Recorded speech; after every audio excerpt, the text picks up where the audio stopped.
promoting dialogue. Good evening and many thanks for staying tuned to West Africa Democracy Radio, broadcasting on 94.9 FM and around the world on wadr.org. Welcome to Newslink, and here are the top stories. Authority in Guinea commits to compensating September 28, 2009 massacre victims. Ghana's parliament scraps e-levy betting tax and emission levy awaiting assent from the president. You claim you are repealing e-levy. You repeal e-levy in one with your left hand and collect more taxes with your right hand. Nigeria's President Tinubu expresses concern over well-being of the population in the alliance of the Sahel states. We must embark to ensure security of life and properties of our citizens. The innocent people in this episode are the citizens of those countries. And in Liberia, UN agency reports surge in human rights violations under Joseph Boakai administration. Please stay tuned for details of the stories and more. Here is Imo Edit with Newslink.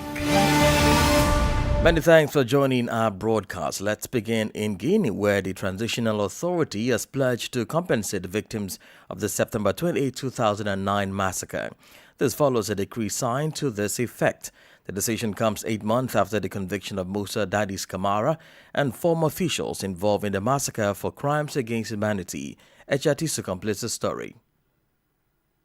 According to the decree, the Guinean head of state, General Mamadi Doumbouya, aims by this measure to guarantee social justice, national reconciliation, but also the reparation of damages. This decision has been welcomed by the civil parties at the trial. General Amara Kamara, Secretary General of the Presidency, who gave this announcement on state television, noted that the entire cost of compensation for victims in the trial relating to the 28 February 2009 massacre will be covered by the national budget. General Kamara informed that the Prime Minister, the Ministers of Justice, Economy and Finance, and Budget are responsible, each in their respective areas, for the rigorous implementation of this decree signed by the transition president, Mamadi Doumbouya. The 1 minute and 40-second televised announcement surprised victims who had in previous days been expressing their frustrations. Recall that on 28 September 2009, the opposition planned a demonstration against the possible presidential candidacy of Captain Musa Dadis Camara, head of the junta at the time. The gathering in Guinea's largest sports complex turned deadly when security forces opened fire on the crowd. At least 156 people were killed by bullets, knives, machetes or bayonets, and hundreds more were injured, according to the report of a UN-mandated International Commission of Inquiry. Echatisa reporting there. Liberia's former president George Weah has accused the current government of jeopardizing the country's democratic foundations and regional peace. Weah made these statements during a high-level meeting with a visiting ECOWAS delegation at his office in Painesville near Monrovia. The former president expressed concern that current President Joseph Boakai's unconstitutional tendencies and implicit support for legislative lawlessness could threaten the fragile peace Liberia has maintained for the past 2 decades. Augustine Colley completes the story. The former president's remarks come amid escalating political tensions between rival factions in the Liberian House of Representatives and a standoff over the recognition of Richie Cound as the majority speaker.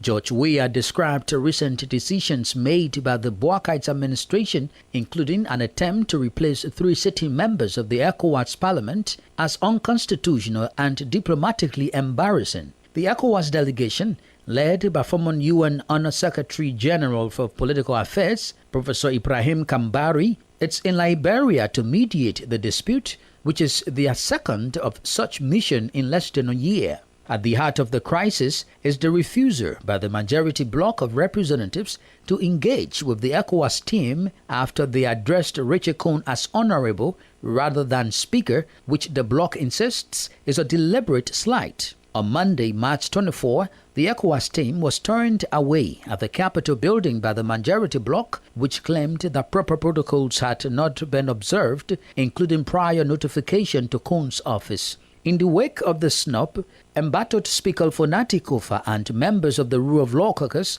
later met with the delegation behind closed doors to explore common ground. Meanwhile, former President George Weah urged the ECOWAS delegation not to be swayed by political theaters, but to remain firm in defending Liberia's democratic values.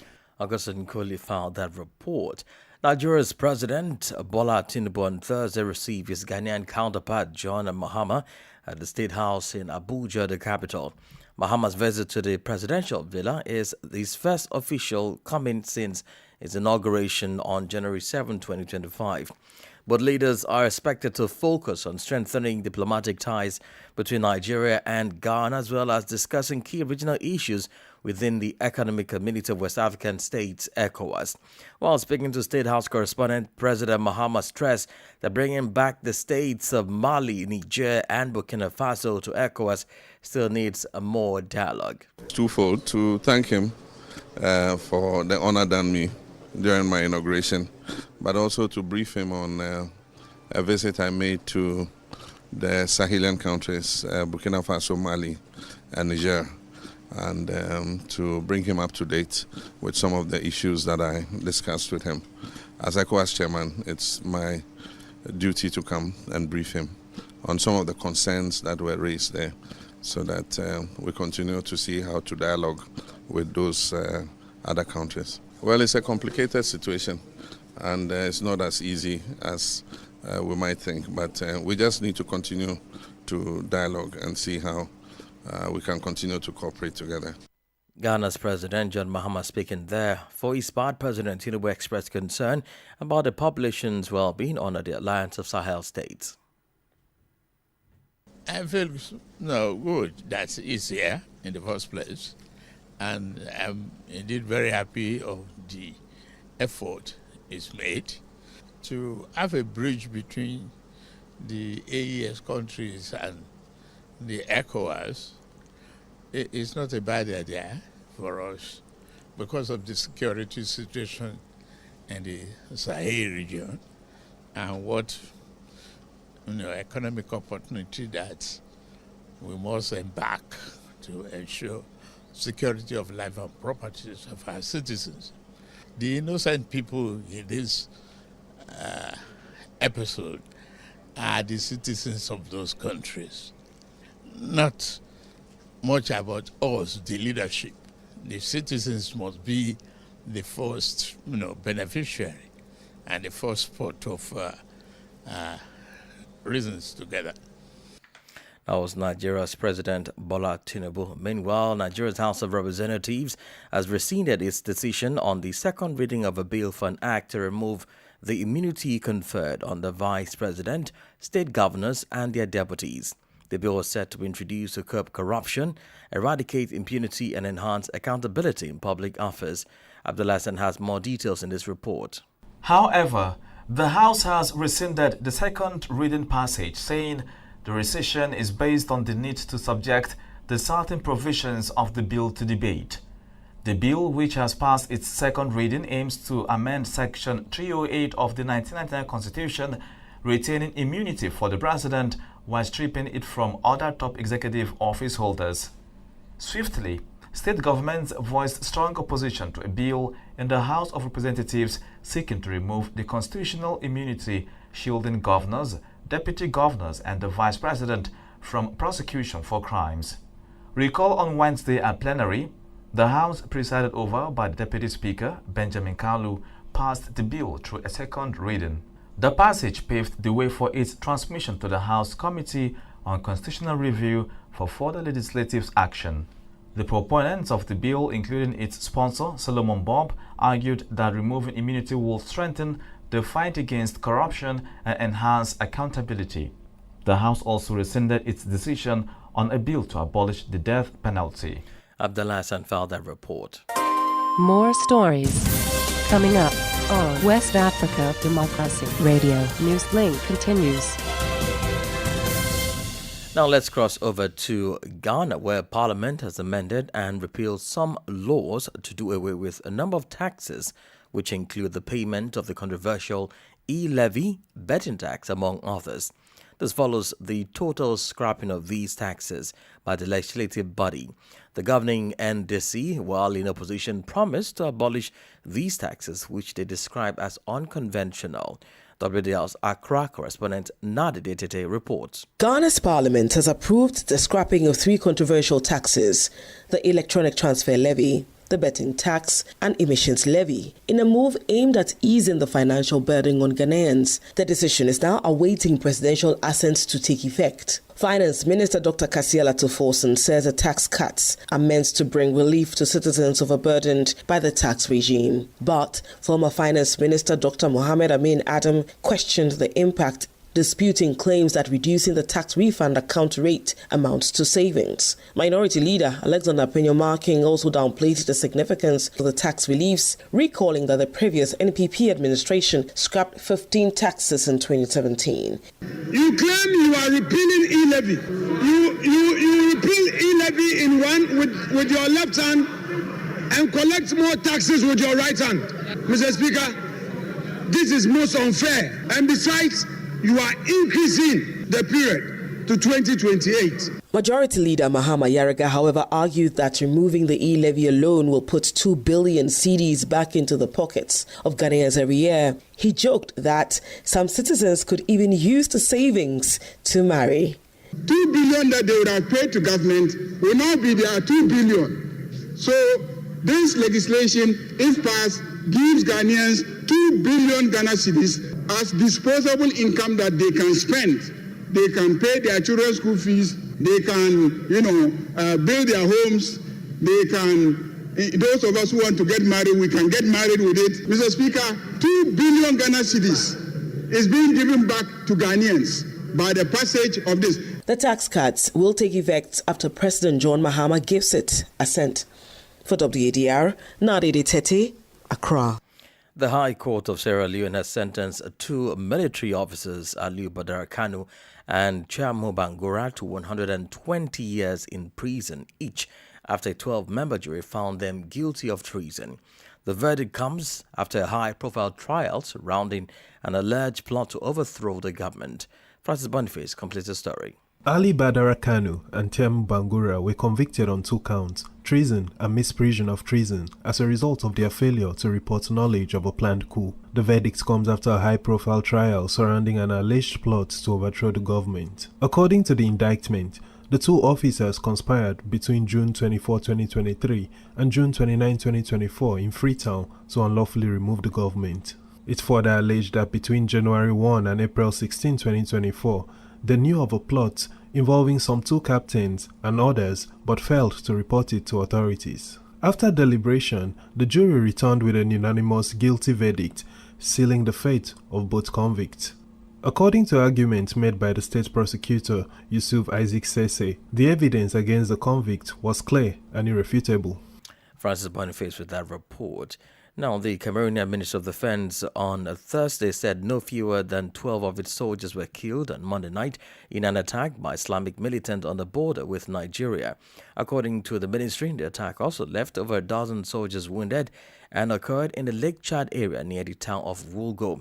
While no group was initially blamed for the attack, officials later said it was suspected to have been carried out by extremists from the Boko Haram group or its breakaway faction that is loyal to the Islamic State group. Christopher Tucho reports. The military said the raid that targeted soldiers who are fighting the insurgency as part of a multinational task force took place between midnight and 3 a.m. local time on Tuesday. Pointing to Boko Haram militants, the ministry cited the advanced weaponry they increasingly have at their disposal and the apparent alliance with powerful transitional criminal entities as contributing factors to Monday's attack.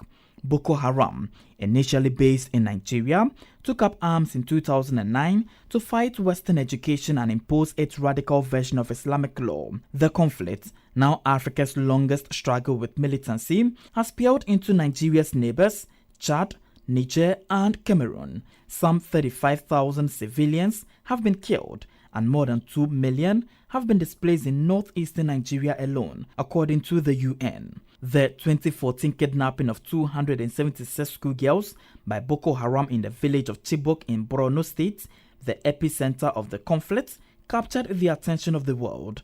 Although weakened by military assault and internal fighting, over the years, Boko Haram and ISWAP have stepped up attacks on military and civilian targets in Borno this year. In January, at least 40 people were killed in an attack by Boko Haram across the border in Nigeria. Chris Vatisha filed that report. You're listening to Newslink on West Africa Democracy Radio, broadcasting on 94.9 FM in Dakar and around the world on wadr.org. Here is a reminder of the top stories. Authority in Guinea commits to compensating September 28, 2009 massacre victims. Ghana's parliament scraps e-levy, betting tax, and emission levy, awaiting assent from the president. Nigeria's President Tinubu expresses concern over the well-being of the population in the lands of the Sahel states. And still ahead in the news, in Liberia, UN agency reports surge in human rights violations under Joseph Boakai administration. We do have a guest interview and sports news. Please stay with us. West Africa Democracy Radio. It's you speaking.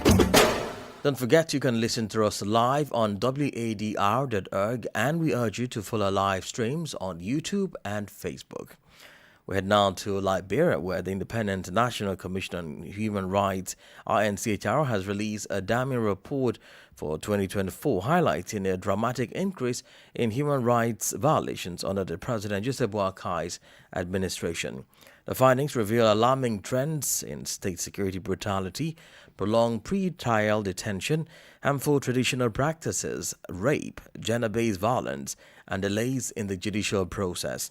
Councillor Dempsey Brown, chairperson of the commission, emphasized that the 2024 report paints a grimmer picture than that of previous years, with the situation worsening compared to its last report. WDL's Monrovia correspondent Abraham Parker reports. Among the most harrowing incidents documented, a 17-year-old student in Painesville was shot and killed by a police officer on July 1, 2024. Just weeks after, on August 10, a senior police officer in a Burrillville community shot a 19-year-old man following a verbal altercation. Additionally, a 46-year-old man was brutally beaten by 7 police officers, highlighting the excessive use of force that has been increasingly prevalent. That's according to the INCHR. The INCHR has also reported 12 cases of racially motivated killings across the nation, underscoring a disturbing trend of violence and injustices. On September 9, a 13-year-old boy died while in police custody, further illustrating the dire state of human rights in the country. 2024 Human Rights Situation Report is more bad of access to justice is mandatory. Police say they are investigating but no report. The inefficiency of the police, their inability to investigate and give a report. The INCHR boss also recommended that President Joseph Boakai be intentional in his quest for good governance by removing from office his officials who are not working in the country's interest. This government had 2 groups of people. The president's agenda is quite different from the agenda of people that are around him. The president's agenda is to develop this country, but the people around him agenda is to get rich. The commission's findings have raised urgent questions about the effectiveness of law enforcement and the protection of citizens' rights under the current administration, calling for immediate action to address these critical issues. For Newslink on WADR, I'm Abraham Parker in Monrovia. Politics, analysis on major news, social matters, and all. This is A Guest. Well, in this segment of the news, we take you back to Ghana, where Parliament has amended and repealed some laws to do away with a number of taxes, which include the payment of the controversial e-levy, betting tax, among others. Now, this follows the total scrapping of these taxes by the legislative body. The governing NDC, while in opposition, promised to abolish these taxes, which they describe as unconventional. Our guest is the president of the Mobile Money Agent Association of Ghana, Dela Abochi. He speaks about the significant impact of the repeal on e-levy taxes and the operations. I can say that we are super happy, and as an association and the members across the country, we are happy the government promised that they will repeal the e-levy, and then actually they did so. So we are so happy about that development, and we know very well that this will go a long way to add up to our gains. How does this really come to do that? Yeah, you realize that the initial 2 men that the e-levy was introduced by the previous administration, the 2 men of introduction of the e-levy per Bank of Ghana records, 4,000 of our members were out of business. That was for just 2 men. And so now that the e-levy has been repealed or taken off, we'll realize that it will give us more confidence into the system, and more people will do the mobile money transaction, and that will bring us a direct interest. You know, the more people do the Momo business or Momo transaction, that is, we also get more commission. So if government has taken away that taxes, you realize that you and I and then every customer will be so confident to go to the agent outlet to do the transaction, and that will also add up to our commission. Financial inclusion will become very successful. Right. So at the back of financial inclusion and digital financial growth, how was the imposition of the e-levy affecting that particular growth? Before the introduction of the e-levy, you saw that the records of, if you have followed suit with the Bank of Ghana's directive or records, you realize that the e-levy actually was not properly educated among the population. You know, Ghana is purely for the greater part of us, we are for informal sector. And then you realize that those who even do more mobile money, more of them are coming from the informal sector. So if you want to talk about the e-levy, how adversely it has affected our transaction, you realize that since most of us are coming from informal sector, the education did not go down very well with most of the people. So that actually also affected the transaction of the Momo business. And now that the government has taken it off, you realize that more of the people will now be patronizing the Momo business or Momo transaction. And the more also, government also have a plan of bringing in a 24-hour economy. And you realize that most of the bank holidays is even 4 o'clock in the afternoon or even 3:30, they have closed. So where do the people get the money to do transaction? Or where do they get the money to do transaction? So you see how important Momo agents will become in this 24-hour economy that the current government wants to implement. So we are going to be very vital. We're going to be the link between this 24-hour economy to government. That was Dela Botchi, president of the Mobile Money Agent Association of Ghana. Here is Sport News with Sankule Janko. Hello there, welcome and thank you for joining us. Black Stars forward Antonio Semenyo has stressed the need for Ghana to qualify for the 2026 FIFA World Cup as they are determined to show what they are capable of. The Black Stars took a healthy lead at the top of Group I of the qualifying series after beating Chad and Madagascar during the recent international break. Ghana sits 3 points clear of second place Comoros with 4 games left to play. Semenyo, who scored against Chad at the Accra Sports Stadium, talked about the importance of Ghana making the World Cup again. Elsewhere, Kenya national football team Harambee Stars captain Michael Olunga has criticized teammate and goalkeeper Patrick Matasi following a clip that captured him allegedly being convinced to fix a match. The goalkeeper was filmed engaging in a conversation with a man who seems to be convincing him to fix a match, according to media reports. Matasi can be seen and heard taking instructions from the man who promises to pay if he compromises a match. Although the said game or when the clip was recorded remains unknown, it's been reported. As the Kenya Football Federation launched investigation into the matter, Matasi could face suspension. And Super Eagles captain William Troost-Ekong has taken full responsibility for his error that led to Zimbabwe's dramatic late equalizer in Nigeria's 1-1 draw on Tuesday, according to soccer.net. Ekong failed to mark Zimbabwe's attack leading to the equalizer after he was caught off position. The results, which leave Nigeria fourth in the table with slim chances of qualification to the 2026 FIFA World Cup. And that's it for sports. It's back to you.